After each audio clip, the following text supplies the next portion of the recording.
Assalamu alaikum. Comparative Politics, Paper 2, Political Sciences, PMS. Let's start. Comparative analysis of different state systems can provide valuable insights into the functioning of contemporary states. Here we will briefly discuss some outstanding developed and developing state systems with an emphasis on Pakistan as an emerging political system. Developed state systems are United States of America, United Kingdom, Germany, and developing state systems will be Brazil, India, and Pakistan. Let's start with Pakistan's political system. Pakistan is an emerging political system that has undergone significant changes in recent years. The country's political system is characterized by a federal parliamentary system with power divided between the central government and the provinces. The National Assembly, the lower house of the parliament, is responsible for electing the Prime Minister, who is the head of the government. The President is the nominal head of the state and is elected by an electoral college. Pakistan's political system has been marked by a number of challenges, including political instability, corruption, and weak democratic institutions. However, recent efforts to strengthen democratic institutions and improve governance have shown some positive results. The country has seen a significant increase in political participation and a growing recognition of the importance of democratic values and institutions.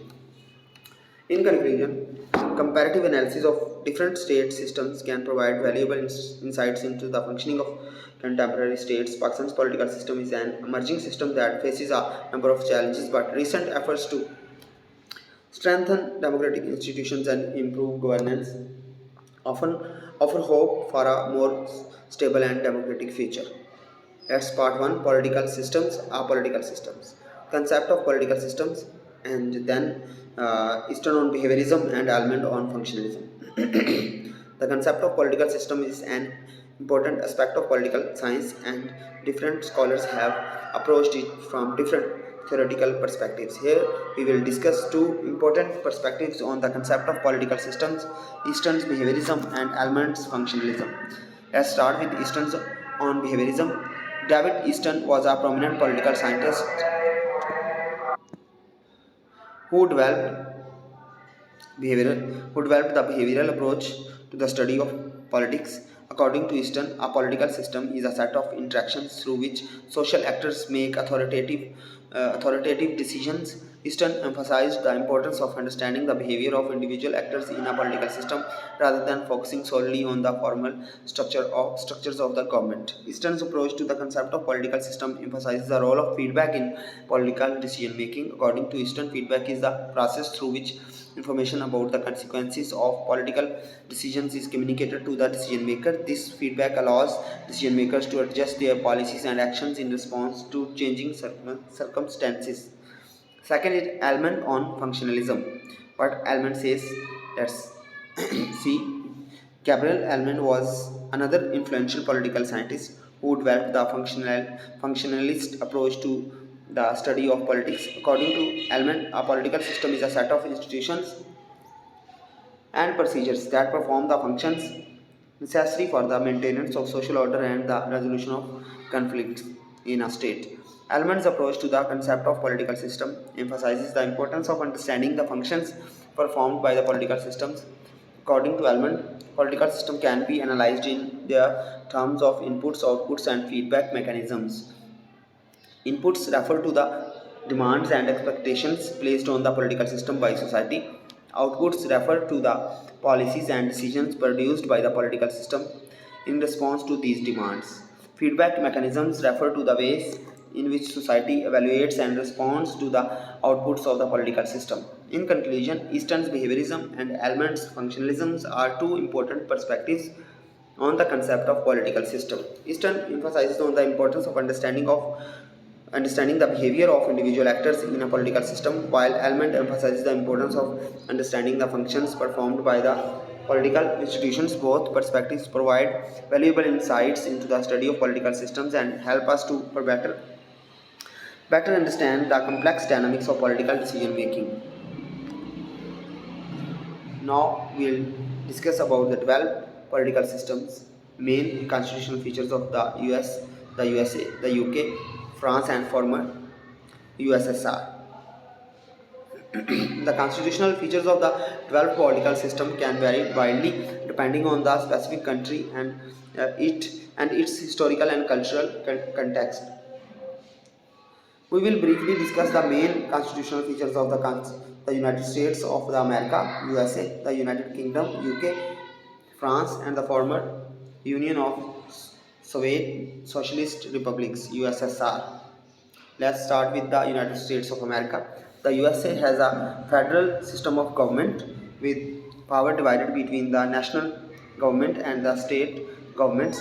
The US the US Constitution serves as the supreme law of the land and outlines the basic structure of the government and the rights of its citizens. The Constitution establishes a system of checks and balances with separate branches of government, executive, legislative, and judicial, that have the power to check and balance each other's authority. The President serves as the head of the executive branch and is responsible for implementing the laws passed by the Congress. The United Kingdom. The UK has a parliamentary system of government with power concentrated in the hands of the Prime Minister and the Cabinet. The UK does not have a written constitution but instead relies on a set of constitutional conventions and statutes. The monarch serves as the nominal head of state but has limited powers. The House of Commons serve as the lower house of parliament while the House of Lords serves as the upper house. Third one is the France.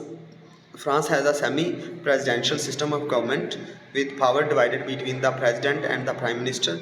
The French constitution outlines the basic structure of the government and the rights of its citizens. The president serves as the head of the state and is responsible for foreign policy and national defense, while the prime minister serves as the head of the government and is responsible for domestic policy.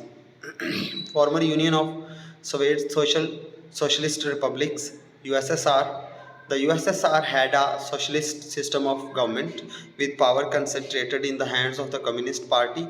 The Soviet Constitution served as the supreme law of the land and outlined the basic structure of the government and the rights of its citizens. The government was divided into two branches: the legislative branch, Supreme Soviet, and the executive branch, Council of Ministers. The Communist Party exercised significant control over the government and economy. In conclusion, the constitutional features of 12 political systems can vary widely depending on the specific country and its historical and cultural context. The USA, UK, France, and former USSR each have unique constitutional arrangements that reflect their respective political history and traditions. Now 10.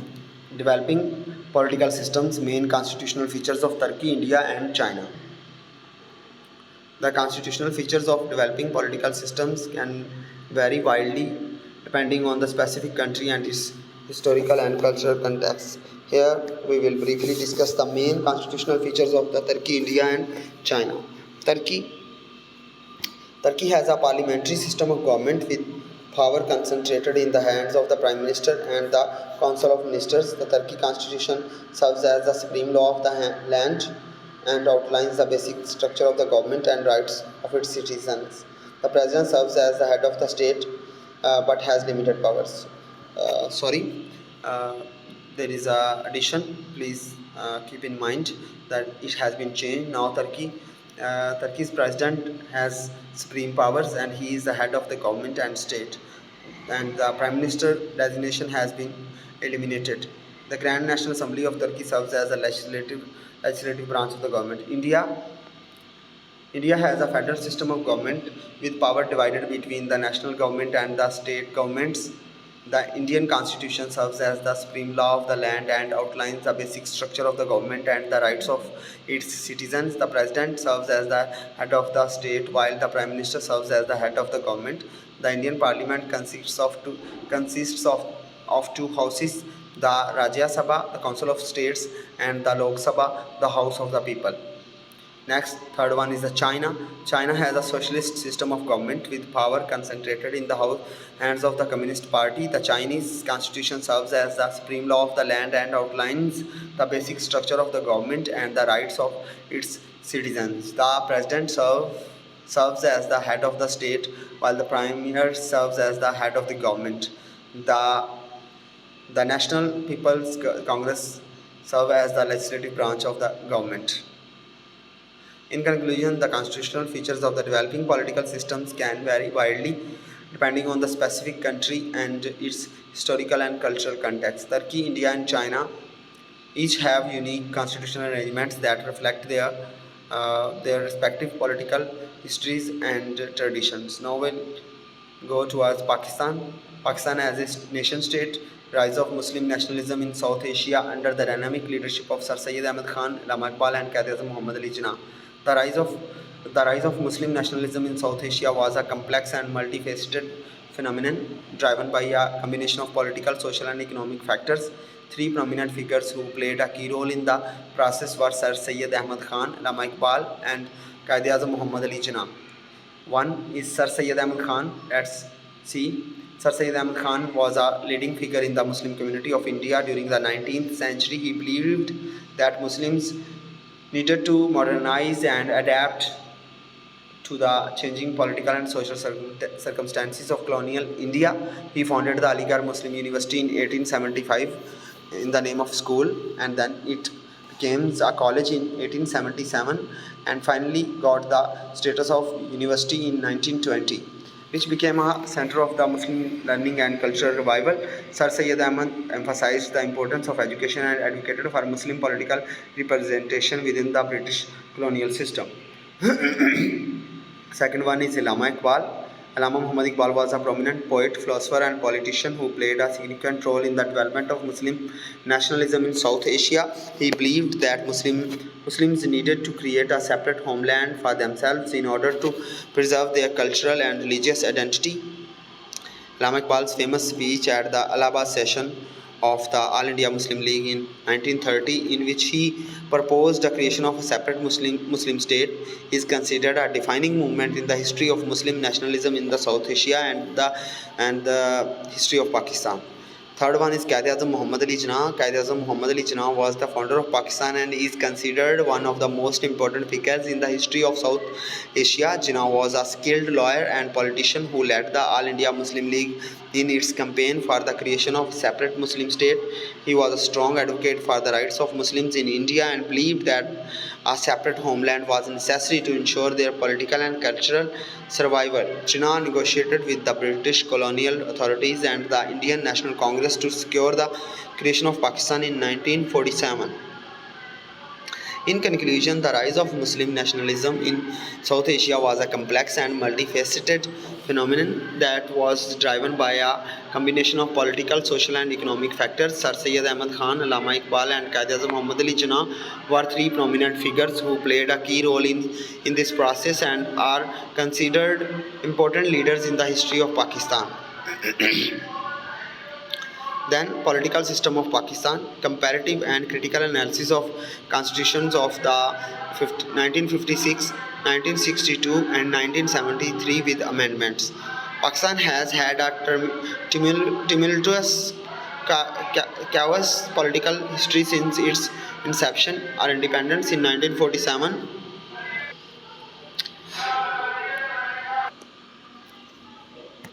And has experienced several changes in its constitutional framework over the years. A comparative and critical analysis of the Constitution of 1956, 1962, and 1973 with amendments can provide insights into the evolution of Pakistan's political system. First one is Constitution of 1956. The Constitution of 1956 was Pakistan's first constitution after 9 years of its independence, adopted on March 23, 1956. It established Pakistan as an Islamic republic with a parliamentary system of government.